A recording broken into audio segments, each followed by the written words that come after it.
A sequência que a gente tem feito, né? O Evangelho do Caminho, Verdade e Vida, a primeira mensagem, é a mensagem de número 103, Estima do Mundo.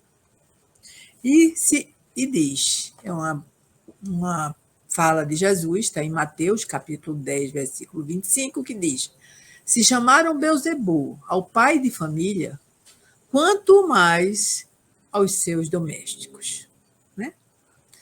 E aí a reflexão de Emmanuel e Chico Xavier diz que muitos discípulos do Evangelho existem, ciosos de suas predileções e ponto de vista no campo individual. Falsas concepções ensombram-lhes o olhar. Quase sempre se inquietam pelo reconhecimento público das virtudes que lhes exornam o caráter.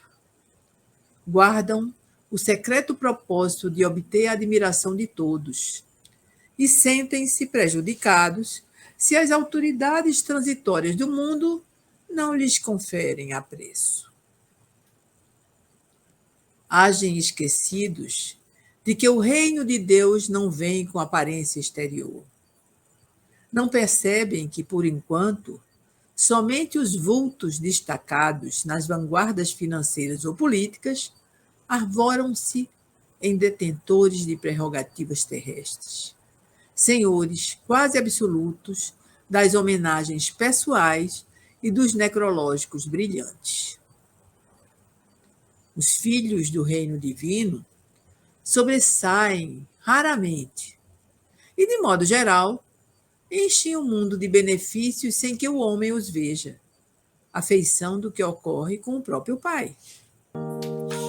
Se Jesus foi chamado de feiticeiro, crucificado como malfeitor e arrebatado de sua amorosa missão para o madeiro afrontoso, que não devem esperar seus aprendizes sinceros quando verdadeiramente devotados à sua causa. O discípulo não pode ignorar que a permanência na Terra decorre da necessidade de trabalho proveitoso e não do uso de vantagens efêmeras que, em muitos casos, lhe anulariam a capacidade de servir. Se a força humana torturou o Cristo, não deixará de torturá-lo também. É ilógico disputar a estima de um mundo que mais tarde será compelido a regenerar-se para obter a redenção. E nesse pensamento, nessa mensagem para a nossa reflexão, vamos elevar nossos pensamentos ao nosso Mestre Jesus. Mestre amado, nós te somos gratos por mais esse dia, por mais essa oportunidade para refletirmos juntos ao teu lado sobre teus ensinamentos, nos direcionando no caminho do bem. Nós te somos gratos, Senhor, pela vida, pela família, pelos amigos, pela saúde, pela doença, pelas alegrias e pelas dores. Tudo isso com um propósito fantástico para o nosso desenvolvimento. Mas que possamos, Senhor, apreender nesses ensinamentos para o nosso cotidiano. Mas olha para a tua humanidade, ainda como seres que somos tão atrasados, rebeldes, infantis, ainda mergulhados em muitas guerras, muitas agressões, muito de respeito. Mas abençoa-nos. Abençoa aqueles que estão nas guerras, confortando-os, fortalecendo-os. Abençoa todos nós, nosso lar e todos os lares. nos dando força para a nossa travessia. Luz para os nossos olhos poderem ver o ensinamento. Que possamos ouvir e assimilar. Enfim, Senhor, temos certeza que ao teu lado nós conseguiríamos e conseguimos vencer a travessia. Ampara aqueles que sofrem nos hospitais, nos cárceres, nas ruas, nas depressões, nas doenças de uma maneira geral, para que nessa travessia, nessa experiência material, a gente possa ser vitorioso. Fica conosco, Senhor, hoje e sempre. Que assim seja. Muito bem, que assim seja. Mais uma vez, boa noite. Vamos dar continuidade. Aí eu fiz um balanço desse capítulo que hoje a gente vai concluí-lo. E aí eu não vou usar a frase estamos debruçados, porque eu usei um bocado. Hoje eu estava vendo e já nos debruçamos muito. Né? É melhor agora a gente parar para refletir sobre ele. E aí a gente está hoje concluindo o capítulo 5 de O Evangelho segundo o Espiritismo, Bem-aventurados os aflitos, e estamos nas duas últimas instruções, que são perguntas, como a gente já tem citado, feitas a São Luís, e ele responde, são bastante curtas assim, né?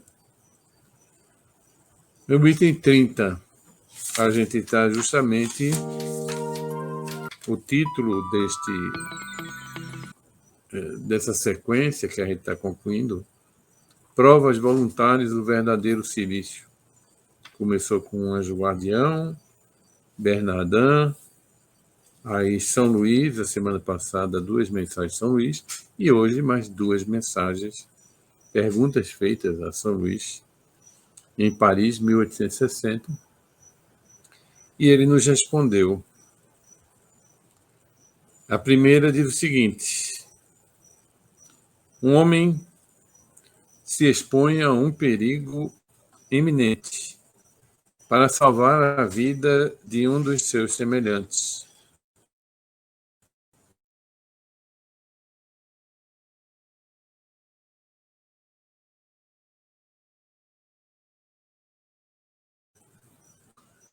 Sabendo de antemão, para mim, a gente caiu aqui a rede, por isso que eu fiquei parado.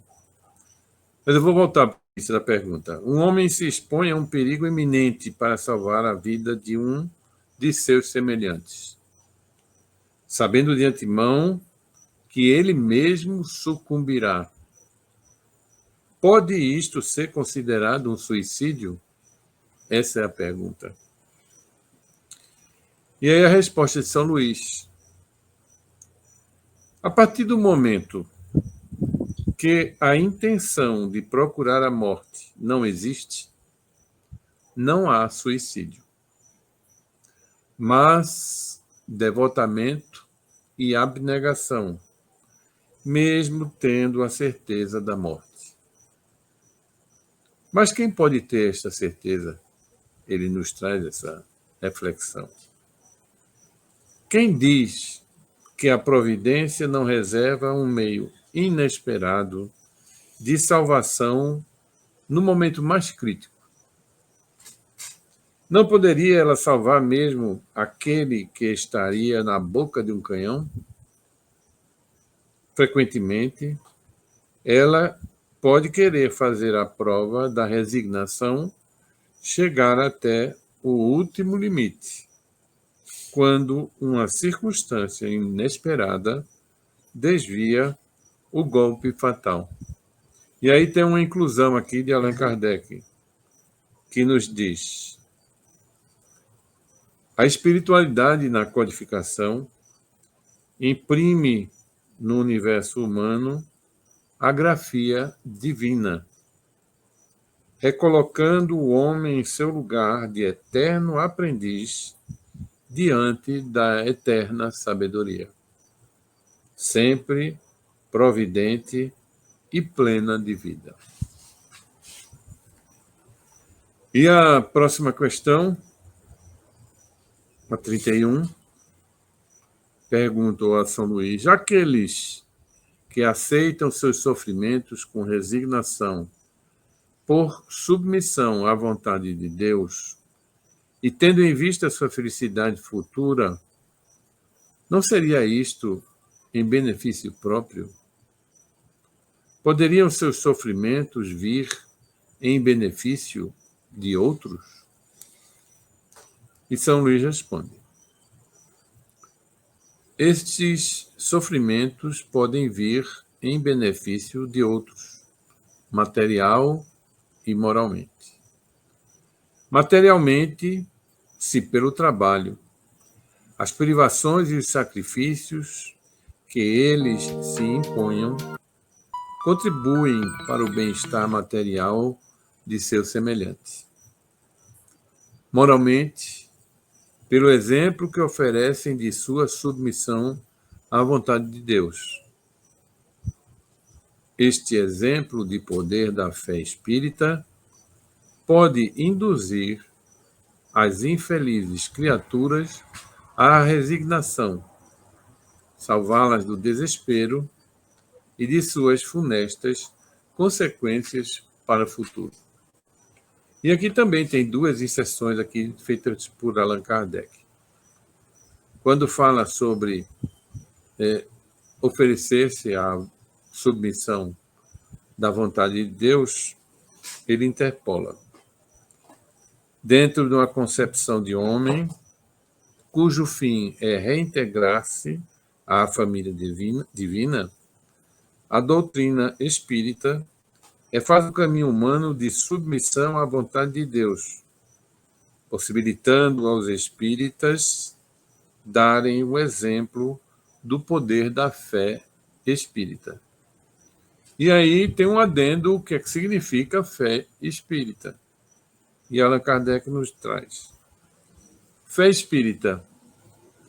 A fé espírita é aquela edificada na rocha do conhecimento das leis divinas, que regem a natureza humana e seu desenvolvimento. Regem também as relações entre o mundo corpóreo e incorpóreo, desvelando o imenso mundo do espírito, que é o reino de onde viemos e para onde vamos.